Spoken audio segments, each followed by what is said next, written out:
Alright, what is going on, you guys? Welcome back to the channel. My name is Kenny Valdez, and today we're going to start tearing apart the 240. If you guys have watched the previous videos, you know that I was taking her to a drift event, not to drift, but just basically driving around and driving her to the event, see how that was, and yada yada yada. On the way to the event, she got hot about 3 times. Obviously, I pulled over, let it cool down, pulled over, let it cool down. So yeah, she had a little bit of an overheating issue. Not surprised, it's an RB. So I did the leak down test, I did a compression test. Compression numbers were 105, 85, 95, 95, 70, 105. And that didn't look too good. I did a leak down test and I heard air coming from the exhaust on most of the cylinders and a little bit through this oil cap, whatever you want to call that, a little bit from there. Mind you, the car is cold. I did a cold compression and a dry compression. On the leak down test, I made sure that the valves were closed and the pistons were top dead center for each cylinder. So the way I see it is that this car has to come apart regardless. Oh, and another thing is I need new coil packs because all of them look like this. Well, I lied. About 4 of them look like this, where they're cracked. Some of them are more severe than this, but yeah, 4 of them look like that. See exactly what happened to my RB. So without further ado, let's start tearing this thing apart. 12 seconds later. Alright guys, so I got some explaining to do.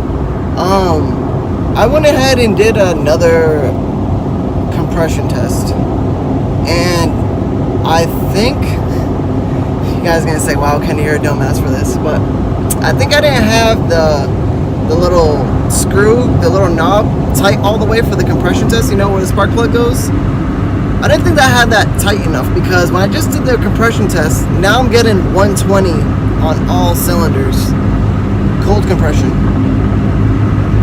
So I found somebody locally that had new coil packs that aren't cracked, all 6 of them, and I'm gonna see if this car still misfires and hear it run. So let's get back to the shop and let's see what happens. I'm trying to address why I was getting coolant all over my firewall. And I think I found my issue. Bink!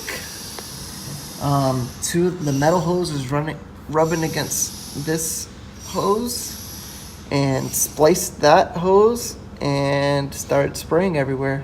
All over the block, all over the firewall. That's why I was smoking that night. Yeah, so I got an extra piece laying right here from my parts bin, and we're gonna go ahead and try to replace that.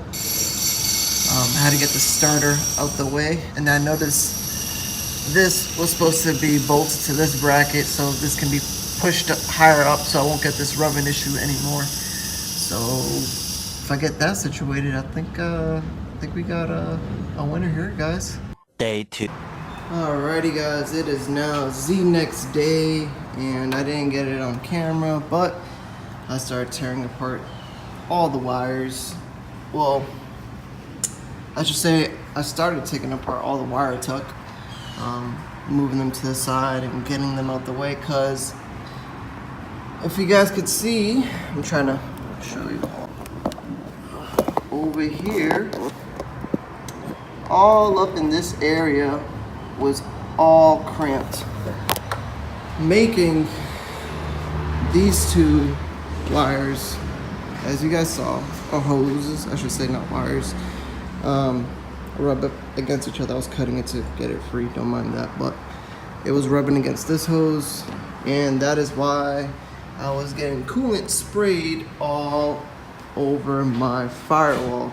Now I'm gonna be rerouting some stuff, that way nothing, or basically almost nothing, rubs up against each other. So now I'm going to be putting my new hose that I just bought over at good old O'Reilly's. Got about 4 feet of it, 3 or 4 feet hose. Got some new hose so I can replace the old ones. I got a 90-degree fitting so I could reroute some stuff in a different direction. And to be able to get this bracket to sit up further and to get stuff out the way. So, probably gonna be digging deep into this all day today, and I'm gonna see how far I get.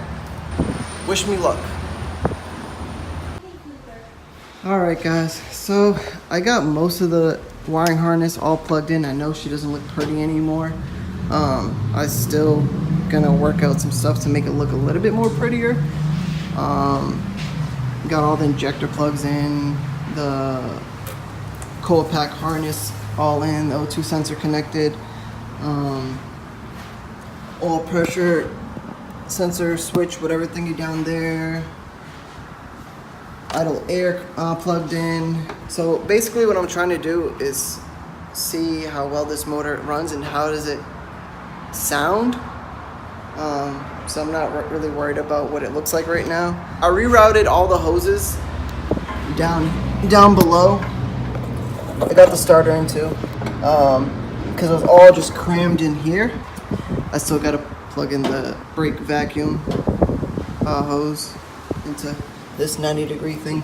But yeah guys, I pretty much plugged in everything. I said 90% of it. Some stuff I don't think really needs for it to run, at least for me to hear it. Maybe one or two things I'm gonna plug in just to be on the safe side. So yeah, I'm gonna probably connect the battery right now and see what she sounds like and see if I hear anything, if anything at all. Fingers crossed. All right guys, moment of truth.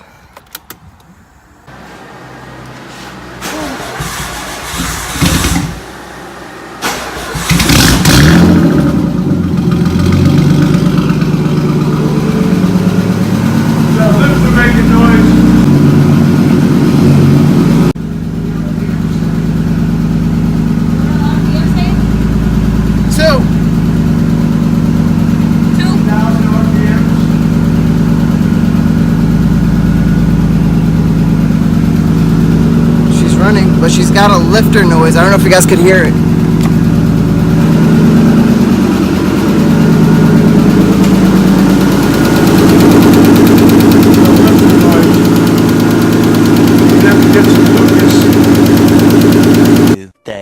Alrighty guys, it is now the next day and I've successfully rewired the harness. I lied. I successfully put on all the hoses, changed out the old ones that were shit, put some new ones on.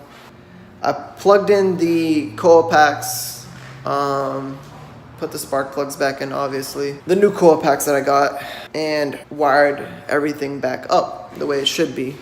And, well, I lied, not the way it should be, but it's wired. It's wired up. I'll show you guys in a few. And then I had my guy Ron from O'Reilly's sent me out some VR1 20W50 motor oil. I'm gonna be throwing this in there because I'm low on oil, and putting Lucas oil to try to get that lifter noise away.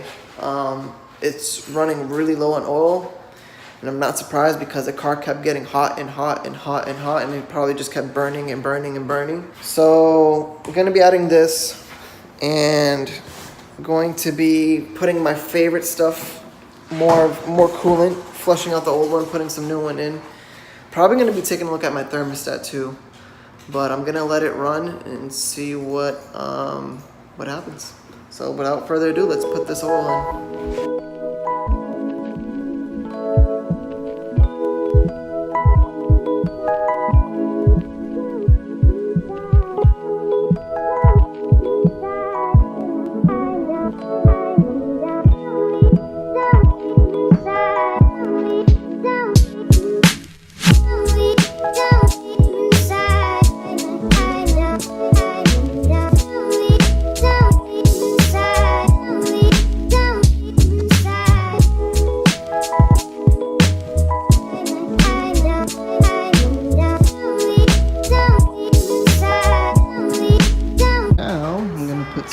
Lucas oil in her, and hopefully this frees up a lot of stuff and keeps old engines alive, keeps new engines new, just like it says. Have faith in you. Keep that engine alive.